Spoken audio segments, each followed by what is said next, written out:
भगवत गीता में सनातन धर्म की नीतियों का स्पष्ट वर्णन है। गीता में 18 अध्याय और 700 श्लोक हैं। इसी ज्ञान रूपी महासागर की कुछ बूंदें सार के रूप में आज के इस बेहद खास वीडियो में प्रस्तुत की गई हैं। इन बूंदों को ग्रहण करके आप अपने जीवन को आशाओं से भरे और सुख एवं संपन्नता से परिपूर्ण जीवन जिएं। महाभारत के युद्ध के समय कुरुक्षेत्र की रणभूमि में भगवान श्री कृष्ण ने अर्जुन को जो उपदेश दिया, उन्हीं उपदेशों का संकलन है श्रीमद् भागवत गीता। असल में यह उपदेशों का संकलन प्रश्न और उत्तर के रूप में है। अर्जुन कई प्रश्नवाचक चिन्हों के भंवर में फंसे हुए होते हैं और भगवान श्री कृष्ण इन्हीं प्रश्नों का उत्तर देते हुए अर्जुन को इस चक्रव्यूह से बाहर निकालते हैं। दोस्तों, भगवत गीता ही है जो आधुनिक युग में समस्याओं से घिरे हुए मनुष्य को एक कर्मशील जीवन जीने के लिए प्रेरित करती है।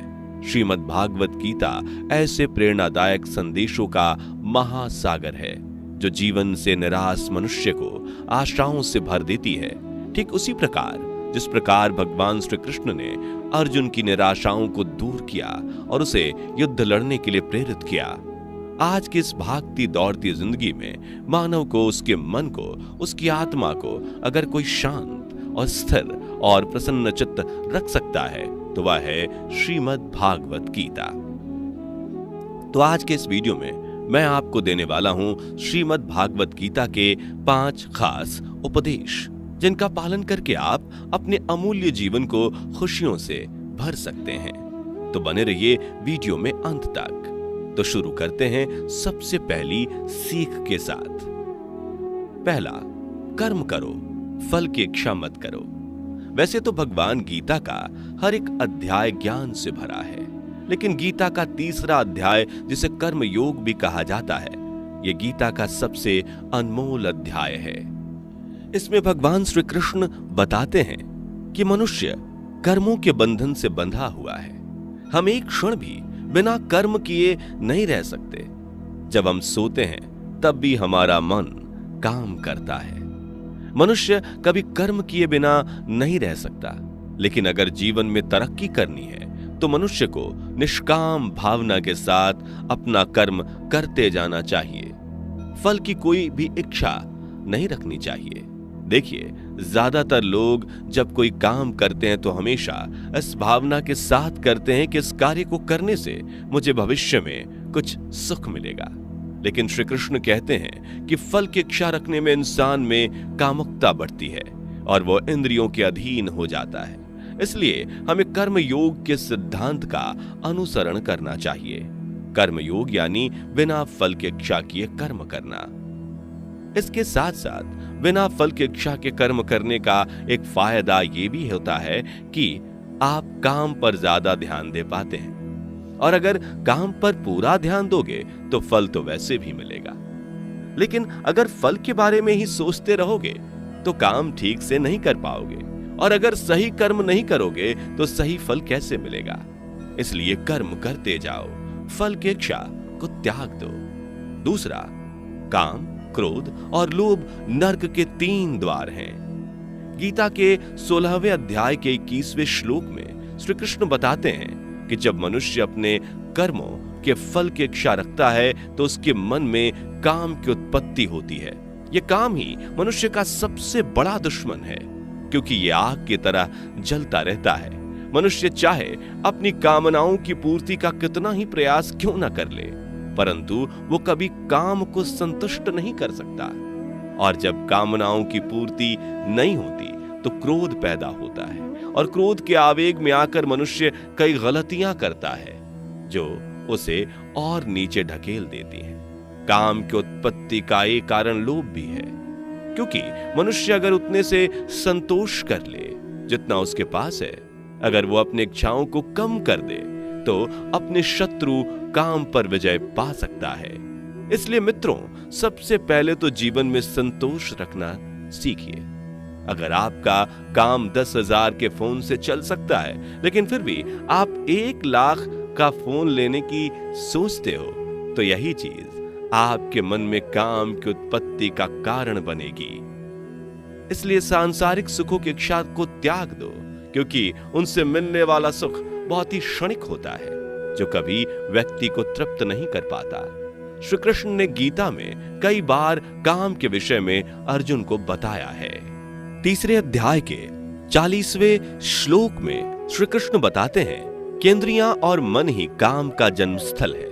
इसलिए अगर काम रूपी इस दुश्मन को हराना है तो अपनी इंद्रियों को वश में करना सीखो और उन्हें भगवान में लगाओ। नंबर 3, मनुष्य को लोग क्या कहेंगे इस बारे में विचार करके ही कार्य करने चाहिए। यह गीता का सबसे क्रांतिकारी संदेश है, क्योंकि यह आज के फर्जी मोटिवेशनल गुरुओं के मोटिवेशन की पोल खोलता है। आज के मोटिवेशनल स्पीकर कहते हैं कि लोग क्या कहेंगे इसकी परवाह मत करो, लोगों का तो काम है कहना, सबसे बड़ा रोग क्या लोग कहेंगे वगैरह वगैरह। लेकिन जो दुनिया के सबसे बड़े मोटिवेशनल स्पीकर हैं, यानी स्वयं श्री कृष्ण, वे क्या कहते हैं सुनिए। जब महाभारत में अर्जुन कहते हैं कि माधव, ये सब मेरे अपने चाचा ताऊ हैं, मेरे गुरु हैं, मैं इनको नहीं मार सकता, मैं युद्ध नहीं करूंगा, तो श्री कृष्ण कहते हैं, हे पार्थ, मन की इस दुर्बलता को त्याग दो, नपुंसकता को प्राप्त मत हो, गांडीव उठाओ और युद्ध करो, क्योंकि अगर तुम इस युद्ध भूमि में आकर युद्ध नहीं लड़ोगे तो लोग तुम्हें युगों युगों तक कायर और डरपोक कहेंगे। तो श्री कृष्ण यहां अर्जुन से कह रहे हैं कि अगर युद्ध नहीं करोगे तो दुनिया तुम्हें कायर कहेगी। तो इससे आप खुद समझ सकते हैं कि लोग क्या कहेंगे, इस बात की परवाह करनी चाहिए, क्योंकि अगर किसी को लोगों के गलत कहने का भय नहीं होगा तो वो गलत और अनैतिक काम करने से पहले सोचेगा ही नहीं। तो अगर एक दो लोग आपको कुछ उल्टा सीधा कहते हैं तो उसको मत सुनो, लेकिन अगर सभी लोग आपको गलत बोलते हैं तो ये मत कहो कि लोगों का तो काम है कहना। अपने अंदर झांको और देखो कि आप कहां पर गलती कर रहे हो। नंबर 4, इंसानियत के सिवाय इस दुनिया में कुछ भी नहीं रहता है। इंसान जब पैदा होता है तब वो नंगा आता है, जब वो मरता है तो उसको ऐसे ही जला दिया जाता है, उसके साथ में कुछ भी तो नहीं जाता। दोस्तों, जिंदगी में आपको जो कुछ भी यहां आने पर मिला है वह आपके आने से पहले किसी और का था, और जब आप यहां से चले जाओगे तो वो किसी और का हो जाएगा। जो पैसे आपके पास है ना, जो नाम आज आपके पास है ना, और जिस पोजीशन पर आप हैं उस पोजीशन पर आपसे पहले कोई और था। आज भले ही आप हो, लेकिन कल कोई और आपसे वो जगह छीन लेगा। दोस्तों, यही इस सृष्टि का नियम है, और ये भगवत गीता की वो सबसे बड़ी सीख है जो हर एक आदमी को समझनी चाहिए। तो अगर बदलाव ही इस दुनिया का नियम है तो ऐसी कौन सी चीज है जो हमेशा रहती है? तो कोई ऐसी चीज जरूर होगी जो हमारे मरने के बाद भी इस दुनिया में रहेगी, और वो चीज है इंसानियत। दोस्तों, सबसे पहले आप एक अच्छे इंसान बनिए। हर एक मनुष्य उस परमात्मा का अंश है और हमारे सीधे तार उस परमात्मा से जुड़े हुए हैं। दोस्तों, हमारी आत्मा कभी भी गलत नहीं हो सकती, पर हम शरीर के सुखों के लिए गलत कर्मों को करने में लग जाते हैं और उनका नतीजा भी गलत होता है। खैर छोड़िए, आज हमारे पास जो कुछ भी है, चाहे हमारा प्यार हो या कोई रिश्ता हो या पैसा हो या नाम हो, वह सब हमसे एक ना एक दिन छीन लिया जाएगा या दूर चला जाएगा। और दोस्तों, यही सृष्टि का नियम है कि जो कल किसी और का था वो आज आपका है, लेकिन आज जो आपका है ना, वो आने वाले दिनों के बाद किसी और का हो जाएगा। इसलिए किसी भी चीज का अहंकार ना करें और हर व्यक्ति के साथ आदर के साथ पेश आएं। नंबर 5, लड़ाई से डरने वाले मिट जाते हैं। जिंदगी एक उत्सव है, संघर्ष नहीं। यदि आप अपनी जिंदगी को संघर्ष समझते हैं तो निश्चित ही वह संघर्षमय होने वाली है। हालांकि जीवन के कुछ मोर्चों पर व्यक्ति को लड़ने के लिए हमेशा तैयार रहना चाहिए। जो व्यक्ति लड़ना नहीं जानता, युद्ध उसी पर थोपा जाएगा या उसको सबसे पहले मारा जाएगा। उसी के जीवन में संघर्ष भी होगा। महाभारत में पांडवों को यह बात श्री कृष्ण ने अच्छे से सिखाई थी। पांडव अपने बंधुओं और भाइयों से लड़ना नहीं चाहते थे, लेकिन श्री कृष्ण ने समझाया कि जब किसी मसले का हल शांतिपूर्ण किसी भी तरीके से नहीं होता तो फिर युद्ध ही एकमात्र विकल्प बच जाता है। कायर लोग युद्ध से पीछे हटते हैं, इसलिए अपनी चीज को हासिल करने के लिए कई बार युद्ध करना पड़ता है और अपने अधिकारों के लिए कई बार लड़ना पड़ता है। जो व्यक्ति हमेशा लड़ाई के लिए तैयार रहता है, लड़ाई उस पर कभी भी थोपी नहीं जाती।